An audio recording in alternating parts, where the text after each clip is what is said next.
The recent battle over the Confederate flag has stirred passions over our history, how we understand it, how we honor it, and how we teach it. The issues, of course, go way beyond the flag. And the news in Texas today is that 5 million public school students will get new textbooks this fall that carry a pretty slanted view of the Civil War. This is all because the Texas State Board of Education set some new standards. That was back in 2010. And they're casting the Civil War in terms many simply wouldn't recognize, saying the conflict was caused by, quote, sectionalism, states' rights, and slavery, end quote. It's written in that order to cast slavery as a secondary issue, at least according to some members of the State Board of Education. And the books don't even mention the Ku Klux Klan or Jim Crow laws at all. Now, Rod Page, who's a Republican who served as Education Secretary for George W. Bush, is pushing back on the standards, saying they've swung too far to the ideological right and they're diminishing the importance of civil rights as well as the role of slavery, of course, in our history. Others are defending this type of revisionism. A Republican member of that board there saying, quote, there would be those who would say the reason for the Civil War was over slavery. No, it was over states' rights, end quote. In 2014, Texas Tech student political organization Polytech asked fellow students on campus who won the Civil War. Who won the Civil War? We did? The South? Like the one in 1965 or what Civil War? Who won it? Who was even in it? A lot of answers to a tough question there. Joining me now, Kathy Miller, president of the Texas Freedom Network Group, which is against, of course, the textbooks, and also Dawn McElroy, a former Texas Board of Education member.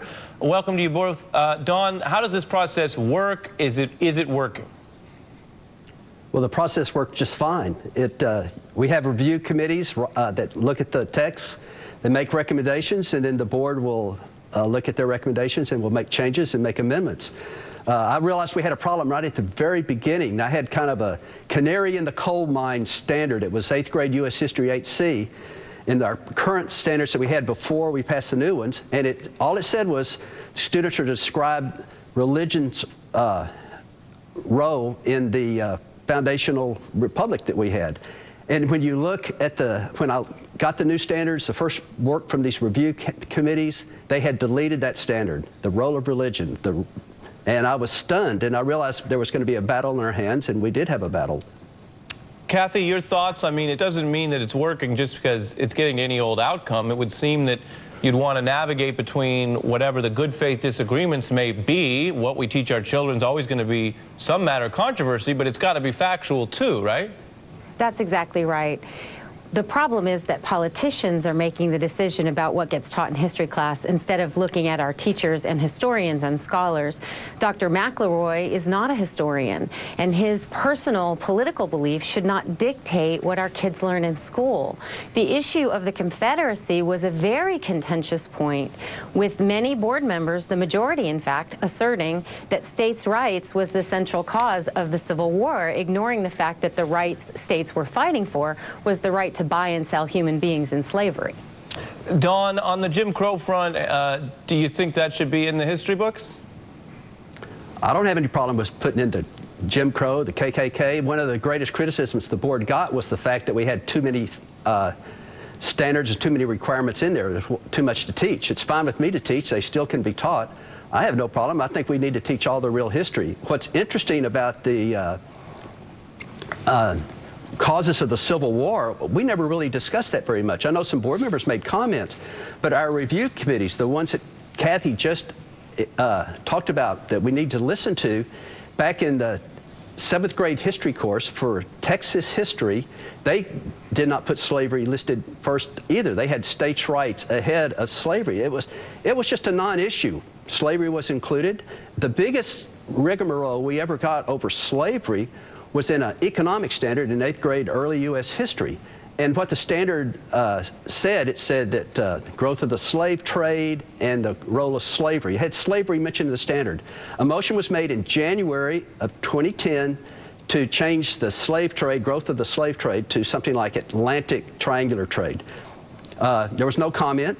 In March, 2 months later, there was no comment, there was no objection, there was no newspaper stories, and then all of a sudden, right before our May adoption, there was a big hoopla about us trying to say we were downplaying slavery. And it was so amazing is when that issue was brought up, we put the word slavery back in there. We changed it to something that the triangular slave trade.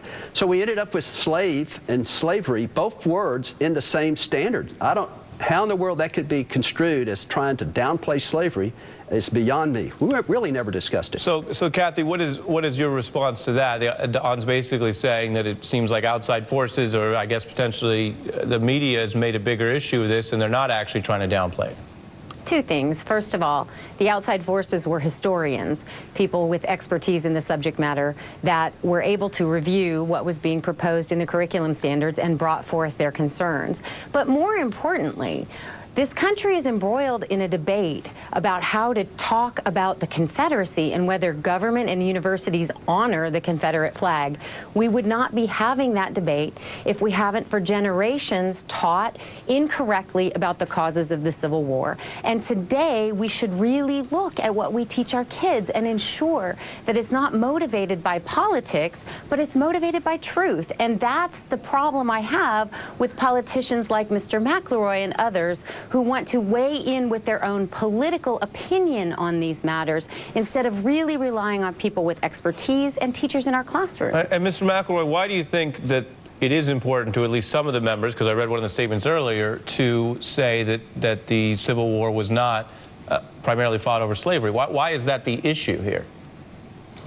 That was the issue mainly because some board members said it not at a board meeting, or if they did say it at the board meeting, it had no impact. We never debated it. We had long debates on all our history standards. So I myself personally think slavery has to be one of the primary reason for the Civil War. And I think our students are going to learn that.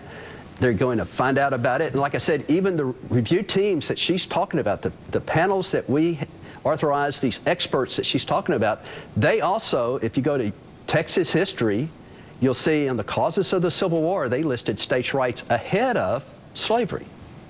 All right. Well, look, we wanted to talk to you both to get the perspective from the ground. This story's obviously gotten a lot of attention, and with the Confederate flag debates, very interesting to see how the history and the debates are still with us. Kathy Miller and Don McElroy, thanks for your time.